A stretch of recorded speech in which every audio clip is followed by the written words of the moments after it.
Truckee run and improve. I brought him in here saying we would like to learn some more about goal setting, so that's it. Thank you. It's a pleasure to be here, and I'll make my introduction about myself short, but a lot of people don't know what a business coach is. So I've been trained as a life coach, so I can help people in every area of life, but I just love entrepreneurs. It can be lonely at the top, it can be a big challenge, and everybody that's successful knows that they could use somebody on their team for support and guidance.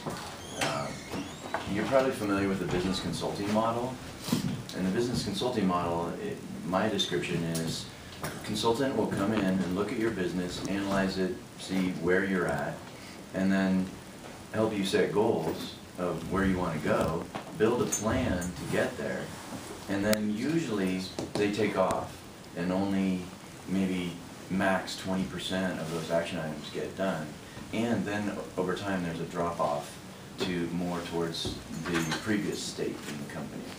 What I do as a business coach is I'm there along the way, all along that path towards your goals. And so I'm holding you at your highest potential, I'm supporting you. The model I've been trained in is like, let's say she's a client, we're sitting side by side, we're looking out towards your goals, and I'll talk more about goals later. But my agenda doesn't matter, my ego doesn't matter. There's no criticism, there's no judgment, it's a safe, confidential environment, and I'm just here to support you and your goals. So that's the model and a little bit of how it works. And it's just amazing, not so much me, but the process and how it helps people. So I'm extremely passionate about it. The last 5 years I've been doing a lot of web design. I'm a former chemical engineer. I worked for a company called Genentech in the Bay Area for 20 years. And I finished my career leading a team of 20 internal consultants, and we were saving the company and making the company millions of dollars, and I was being paid a fraction of that. And I'm like, you know what, I need to get out there on my own and do my own thing. So I've been business coaching for 8 years now, and I've coached over 300 people, 300 business owners in 8 different countries. So on Skype or phone or in person, and it works. Enough about me. Let's talk about goals. Why do you guys want to learn about goals? What do you want to learn today? What would help you?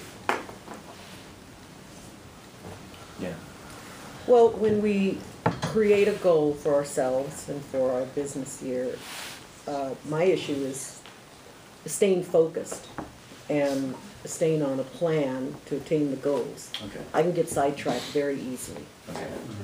Yeah, and not being promotional, but a coach actually helps with accountability. I used that in my introduction. But you guys don't have to hire a coach. You can have an accountability partner.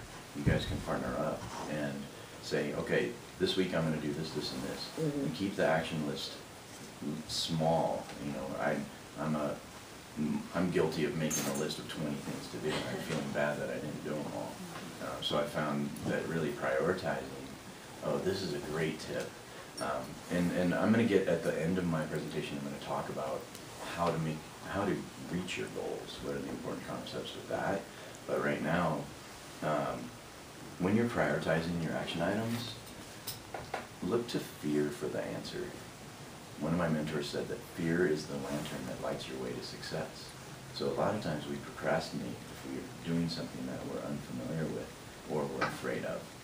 So sometimes those are the key things that help you make those quantum leaps. Anyway, I could go on a long time. But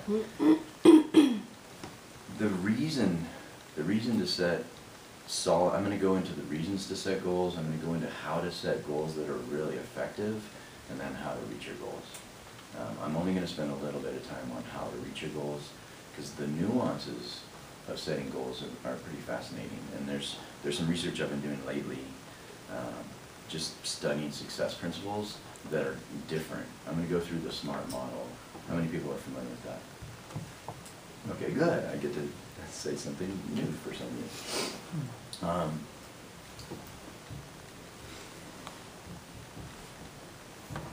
And you brought up a great point. You know, it's setting goals is the first step. But actually taking the actions to get there is the most important thing. Your company's goals will only be effective when you have a clear, measurable vision of where you want to go and how to get there. So sometimes I'll recommend that people actually journal their future state. So this might be for 2 to 5 years out. And when I say journal your future state, it's like really crystallizing your business's future and your life if you want. Business and life aren't separate. Making more money in your business will be a function of your own personal growth. So when I say crystallize your vision, think about the 5 senses and probably feelings as well. So how's it going to feel? How's it going to look? How's it going to taste and sound and smell? You know, maybe you have an office overlooking Lake Tahoe and you can smell the pine trees on a sunny day. You know, like really, that's what I mean by crystallizing your vision. The more you crystallize it, the easier it is to make decisions along the way to get there. And then why bother setting business goals? 80% of businesses, they may or may not set goals, but they don't track them. So they either don't set goals or don't track them. And 90% of new businesses fail within 3 years. It may not be a coincidence. The other key thing is having a really solid business plan in that factor. But business goals are very important for success. So the first step is finding out where you are. So you want to know, I think for a business, you want to know not gross income. That's okay to know gross income, but what's most important from an income perspective for a business? Profit. Client Profit. success. Client, yeah, absolutely. Yeah, helping clients. And financially, net income. So what's your income minus your expenses? And so there's net income, there's also net worth. And usually businesses are valued as a function of your either gross or net revenue. But if you're making $1 million a year and your expenses are $950,000, you know, how's that going to affect your quality of life? You're just, you know, you're working, your employees have it good, they have benefits, and so I look at business as a holistic enterprise. It's about a life. That's why we started our own businesses. Well, that's why I did. I'm assuming you did. I love freedom. I love the Tahoe area. You know, we're really blessed here. So take a snapshot. You know, work with your bookkeeper or whoever, and get. So what I've been doing with a lot of my clients since it's the beginning of the year is going back through 3 years of QuickBooks data or whatever they have, and measuring total income, total expenses, and net income, and then plotting that over a 3-year period. What that helps you do is it helps you set your goals. You want to know where you're at, but you also want to know what are the trends. And beyond the last 3 years, the economy was crazy different. So it's not really of relevance anymore. So you can see seasonal trends, weather trends. You can also see blips where there's big, you know, annual expenses rather than monthly. So then you can budget those monthly. Am I making sense? Yes. Okay, great. So I don't want to make it too complicated, but you want to know your business net worth, your assets minus liabilities. You want to know your net profit on a monthly basis, and then looking at the trends. So that, and I don't recommend setting goals like you're on a railroad track. So if you've made 5% increases every year, I don't recommend setting a goal, oh, well, let's do 6% this year. You know, that's what I call living from the past, and that's how a lot of companies set their goals. So I'll go into how do you set your goals in another way. But the hint is, you know, look at the quality of the life you want. Somebody was mentioning paying off debt. So, and they were saying, I'll never pay this off.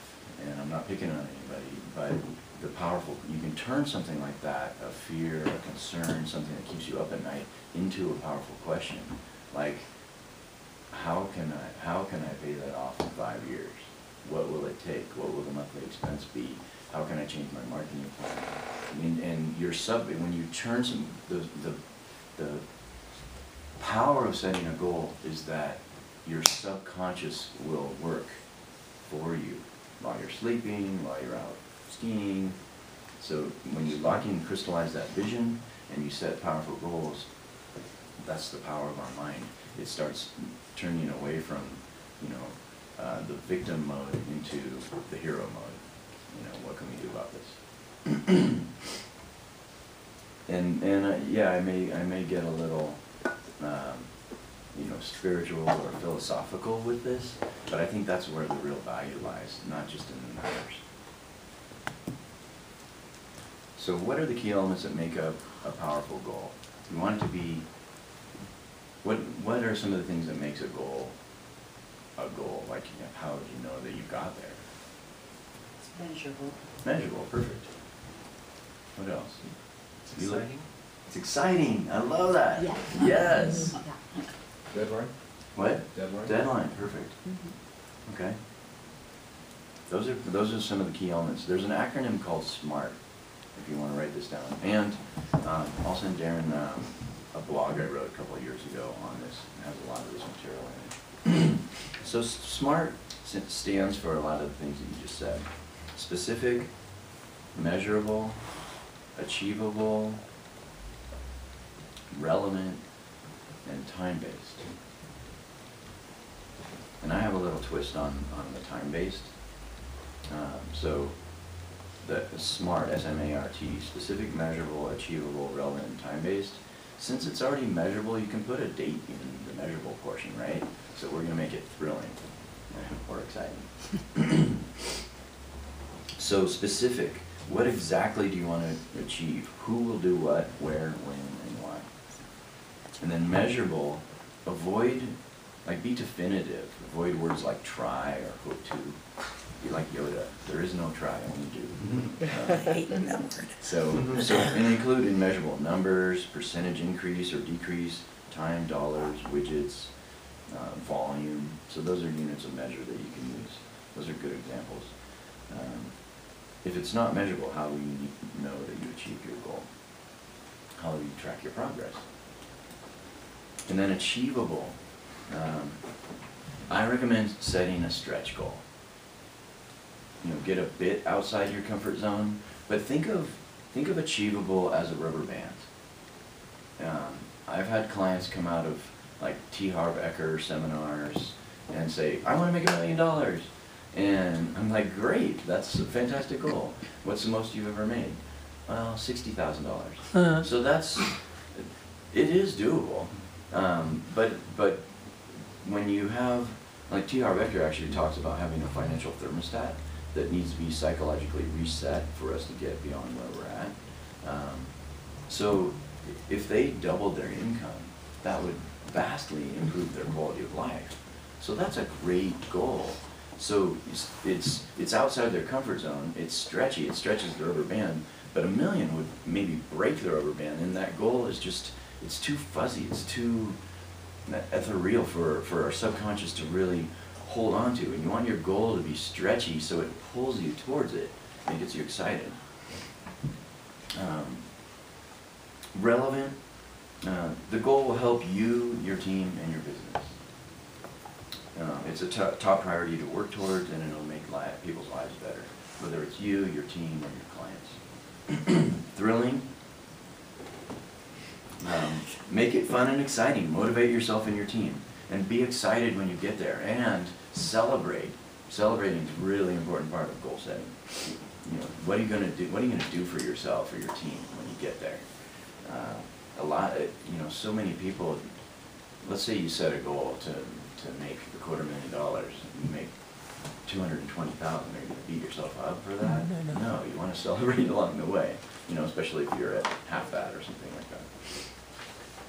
So that's the SMART acronym.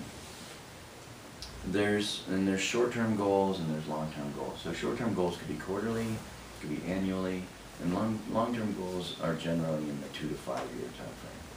And you can have a mission and a vision that goes 10, 20 years out, but 5 years is kind of a good conscious connection. So this is some of the research. What I'm going to go into next is some of the research that I've been doing on distinctions or paradigms around goals, or a paradigm as a point of view. So we talked about results goals, and that's using the SMART acronym. You know, where are you going to be by when? What's really important is writing down why you want to get to that goal. So increasing income, you know, once your expenses are covered, what's so exciting about increasing income? It could be very exciting. You could start a foundation, you could save up for your kids' college, you could hire more team and spend more time with your children, or more time skiing or mountain biking or whatever you love in life. So what are the reasons that you want to do this? What are you going to be able to do, and who are you going to be able to help? And it could be you, your family, your community, or even the world. I have some longer term goals where I'd love to be with Bill Gates and his troop of people, and there's no reason why we can't have food, shelter, and clothing for everybody on the planet. Like, I would love to be a part of that. Right now, I'm still building. So, you know, but I've done this, and I've done it far out.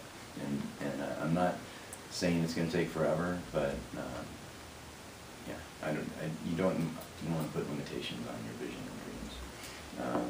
Then there's milestones or process goals. So that's where you're starting to get into more of an action plan. You know, like, if I want to lose weight, well, and I'm eating vegetables 2 days a week, I think I probably should eat maybe 6 days a week. And if I'm exercising 2 days a week, maybe I should exercise 5 days a week. So those are some of the process goals to help you, get to the end goal. I also look at it as a ladder. You know, if your goal is to get to the top of a 3-story building from the outside, and you run as fast as you can, and you jump as high as you can, you're never going to reach your goal. But if you set those interim goals and action steps along the way, you can go one rung at a time and get to your goal easily. Now, and here's something that I've missed in the past, and this has been really powerful. Write down your stoppers. What are your fears? What are your concerns? What could stop you? What stopped you in the past? And then, what are you going to do about it? What are you going to do differently? That's a real key. You know, in studying success, I've heard a lot about, you know, being positive, setting goals, saying affirmations, writing in a journal, gratitude journal. Like, there's all kinds of keys to success. But very few people are talking about actually looking at the negatives and addressing those. So that's a powerful step. You don't want to stay there, but you want to look at it and say, oh, there's an elephant in the room. I'm setting a goal that I've never achieved in 20 years. I got to do something different. And then there's feelings. And I mentioned that a little bit in crystallizing your goal, but feelings are really important. How are you going to feel when you get there? How is it, what are your feelings now? And upon reaching your goal, how are you going to feel? And that actually pulls you into the goal. Life is about emotions. It's about how we feel. It's not so much about numbers. Am I doing okay so far? Yep. No?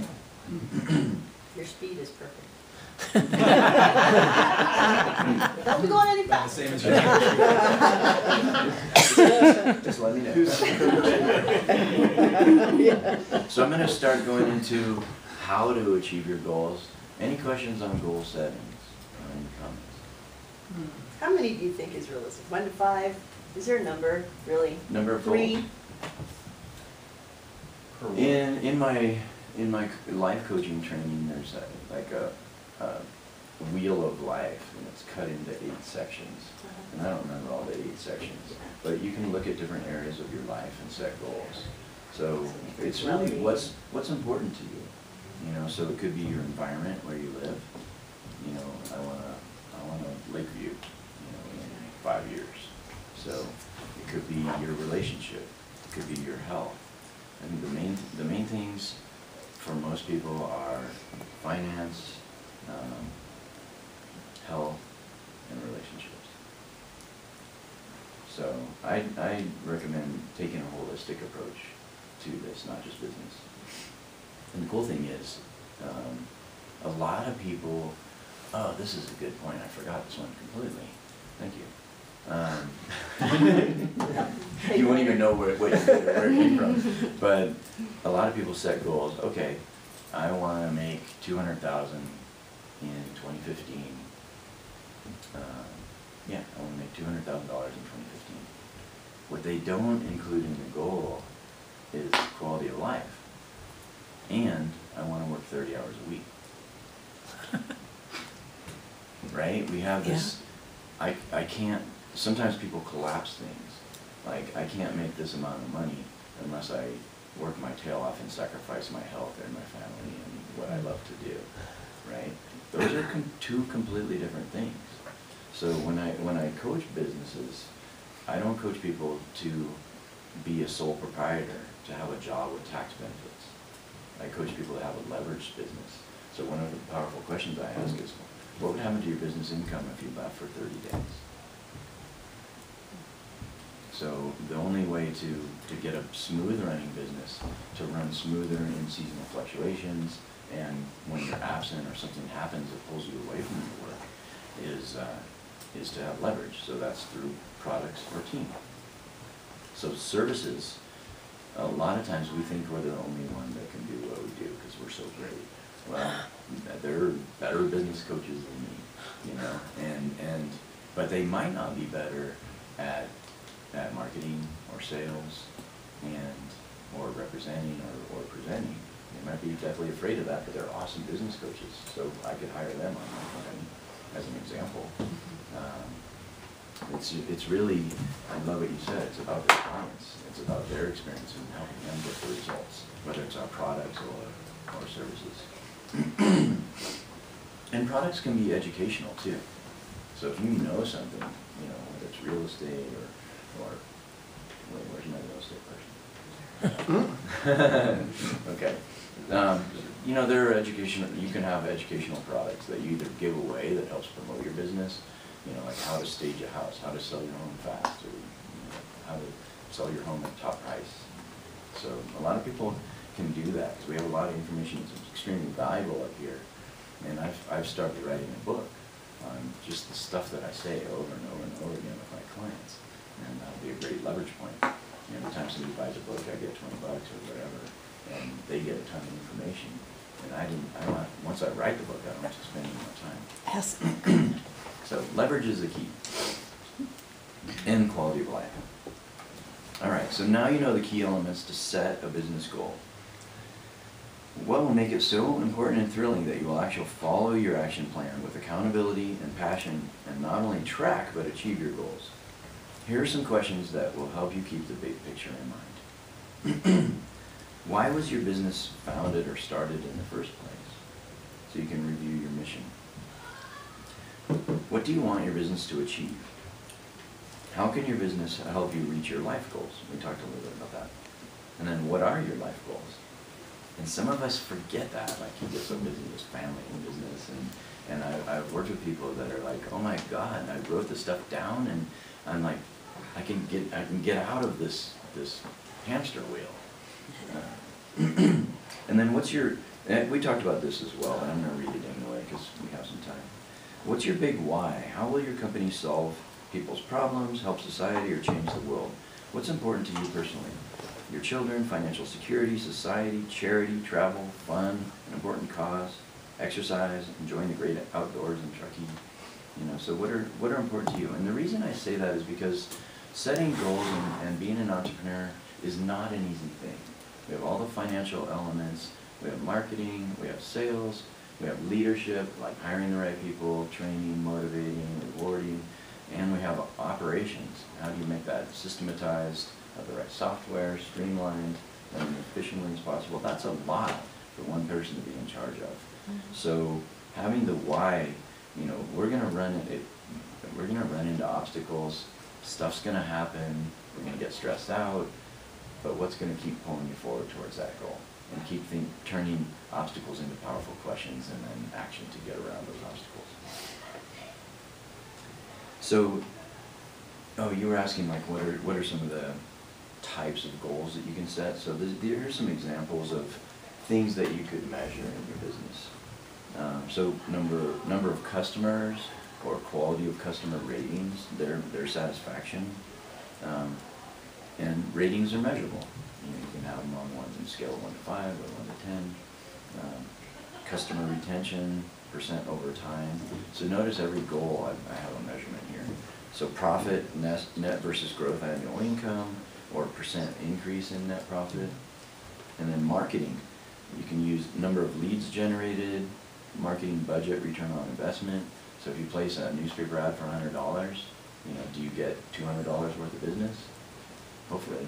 And that's the cool thing, like marketing is not an expense. It should be an awesome investment with I love you. 200%. Why would you do marketing? Stop typing.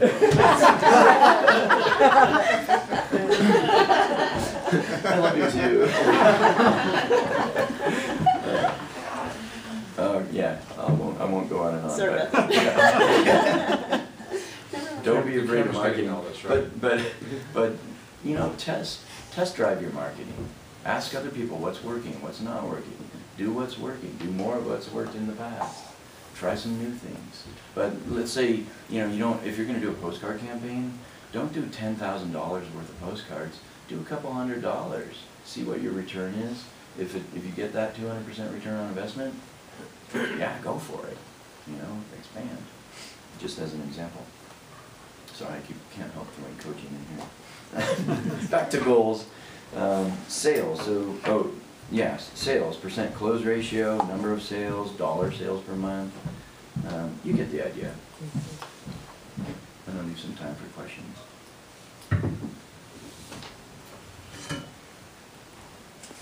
I'm not gonna go into the action planning today.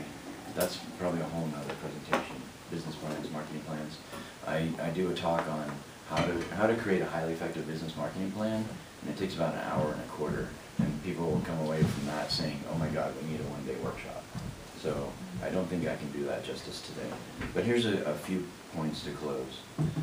Involve your employees in the goal-setting process, or your family if you're a sole proprietor. This will help keep them motivated and create buy-in when it's time for change or action. I've had clients that work from home, and if they don't set boundaries and set goals with their family, then there's always this conflict. So, and if your employees are you as a leader, you want to get on their bandwagon and find out what motivates and drives them, but you also want them on your bandwagon, and everybody rowing together so towards the same direction and goal. And then set up rewards for those who help reach the goals, and then ask them what they want for a reward. Everybody's different. Don't give the same reward to all the same people. And then what would be exciting for them, and for yourself as well. I'm a big fan of rewards. And then break down big goals into smaller bite-sized steps or milestones. Celebrate these to keep the energy going.